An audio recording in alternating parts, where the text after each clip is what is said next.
He came out of nowhere, or maybe he had never really left. Maybe he had been there all along, in the shadows I didn't see, watching over a woman who had told him to go. He moved with that same quiet intensity, that same terrifying calm. He didn't shout. He didn't threaten. He simply stepped between me and the men, and something in his posture made them stop. I don't know what happened next. I don't want to know. He told me to close my eyes, and I did, because even after everything, even after walking away, I still trusted him with my life. There were sounds I won't describe, voices I won't repeat, and then silence. When I opened my eyes, the men were gone. The car was gone. The street was empty except for the rain and him and the way he was looking at me, steady and certain and so achingly familiar. He didn't touch me. He didn't pull me close or promise to protect me or tell me he had told me so. He just stood there, rain streaming down his face, and waited. Waited for me to decide. That was when I understood. It wasn't about power. It wasn't about possession. It wasn't about the thrill of controlling a world that had never said no to him. It was about care. The kind of care that doesn't announce itself. The kind that shows up in the middle of the night without being asked. The kind that fixes your problems and then pretends it was luck. I confronted him the next day. Not on my doorstep this time, but in my apartment. I had let him in. I had made him coffee. I had looked at him across my small kitchen table and seen a man who had been carrying the weight of my safety on his shoulders for months without a single word of thanks. "You don't get to shape my life from the shadows," I told him. My voice didn't shake this time. I had used up all my shaking on the street the night before. "You don't get to fix my problems and protect me from threats I didn't know existed, and then pretend you're not there. That's not distance. That's just a different kind of closeness." He didn't argue. He never argued. He just sat there with his coffee growing cold and his eyes on mine, patient as stone. "I only want you safe," he said quietly, and I believed him. That was the problem. I believed him completely. "I'm not your responsibility," I pushed back because I had to. Because if I didn't draw the line somewhere, I would lose myself in him entirely. I didn't ask for this. I didn't ask for any of it. The protection, the promotion, the landlord who suddenly remembers my name. I didn't ask you to make my life easier while I was trying to forget you. This time, he didn't argue. He didn't defend himself. He didn't list the reasons he was right and I was wrong. He just looked at me, honest in a way I hadn't seen before, and said something that broke every wall I had left. "I don't know how to love without wanting to protect what matters to me." He paused. His jaw tightened. His hands, those steady hands that had never once hurt me, wrapped around his coffee cup like it was the only thing keeping him grounded. "But I'm learning," he said, "for you." And that changed everything, because I finally saw it clearly. Not control, not possession, not a man who wanted to own me, but someone who had been alone in his power for so long that he had forgotten love could be anything other than vigilance.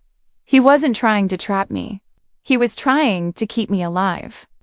And he was willing to learn a new way, not because I had demanded it, but because I mattered enough to try.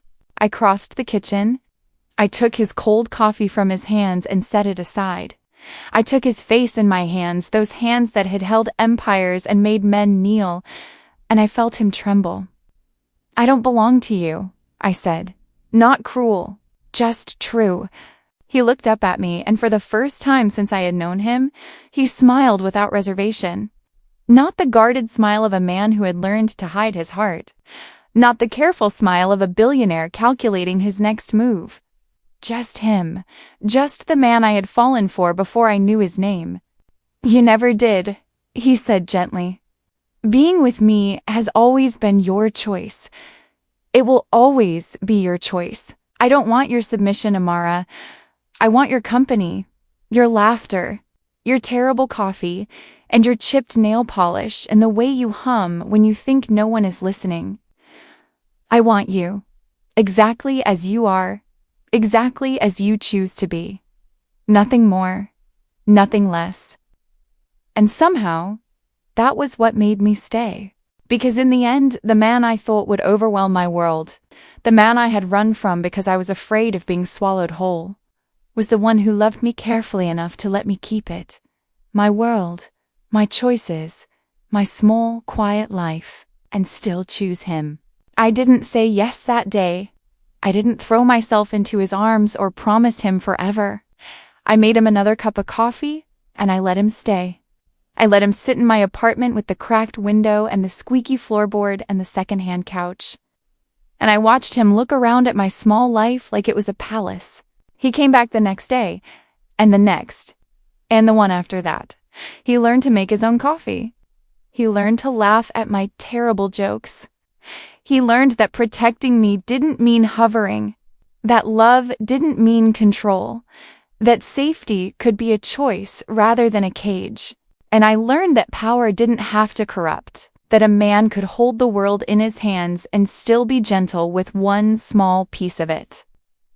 That the monster in the headlines was not the man who held me in the dark. One night, months later, we were walking home from the cafe where we had first met.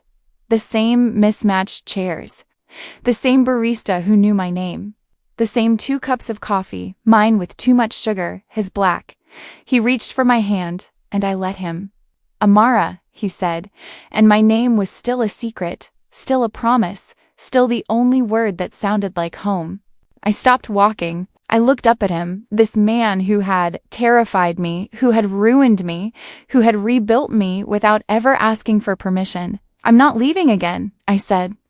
Not a question, not a negotiation. Just a truth I had been carrying for so long, it had worn smooth as riverstone. He didn't say anything. He didn't have to. He just lifted my hand to his lips and pressed a kiss to my knuckles, soft as a breath, certain as a vow. And that was it. That was the end of running. That was the beginning of staying. Because he had chosen me when I was nothing. When I was angry over a $2 latte with chipped nail polish and a temper I couldn't control, he had chosen me before I knew his name, before I knew his world, before I knew the weight of his power. He had chosen me, and then he had let me go, and then he had waited, patient as stone, steady as rain, and I had chosen him back.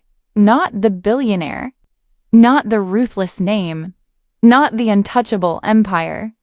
Just him, the man who walked on the traffic side of the street without thinking twice. The man who remembered my coffee order down to the smallest detail, like it mattered. The man who looked at me like I was the only thing in the room worth seeing, like everything else faded when I was there. The first time I met him, I didn't even look twice. It was just another stranger passing through a moment I didn't think would matter, blending into the background of a day that felt ordinary in every possible way. If our shoulders brushed or our eyes met for half a second, it meant nothing to me then. He was just a face in the crowd, a passing presence I never thought I would remember, let alone carry with me. But the last time I saw him, I couldn't look away. Not from the way his eyes held mine steady, unwavering, as if he refused to let me retreat into indifference again. Not from the quiet certainty in them, the kind that didn't need words, because it had already decided everything that mattered. Not from the silence between us, heavy and charged, filled with everything we hadn't said, but somehow both understood. It was in that moment I realized how much had changed without me noticing, how something so small, so easily dismissed, had quietly taken root and grown into something impossible to ignore. What once felt insignificant had become undeniable, pressing against every wall I had built around myself. What once passed without a second thought now demanded all of my attention. All of me, as if it had been waiting for me to finally see it for what it was. I could trace it back if I tried, the little moments, the quiet shifts I had overlooked. Everything changing inch by inch until I was no longer the same person I had been before him. It wasn't sudden or loud, but it was undeniable. And even when I should have looked away when it would have been easier, safer, I didn't. I couldn't. And I never did.